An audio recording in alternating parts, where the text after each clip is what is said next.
My name is Keona and I'm 14 years old. My name is Emily Schneider. I am from Oberstaufen and I am also 14 years old.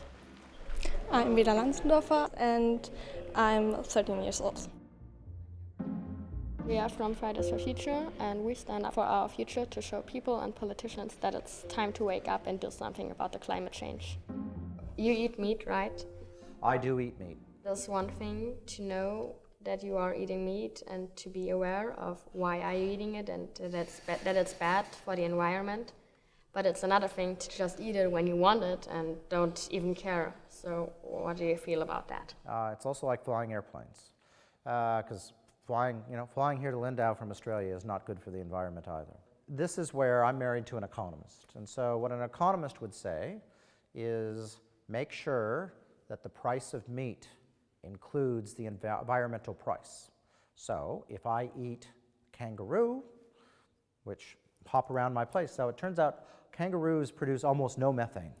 The price of kangaroo would be quite cheap, and I could eat a fair bit of it. Beef, on the other hand, puts out lots of methane. So why not, rather than trying to ban, we go through and we have a price that says this type of meat costs a lot more, so if I want to have a steak, it may be 100 euros, and I might choose to have a steak once a year. But if I want to have kangaroo, maybe it'll be more affordable. Then there's the whole question around the ethics of eating meat, and that's another question about whether or not I should be eating animals at all, and we won't talk about that today.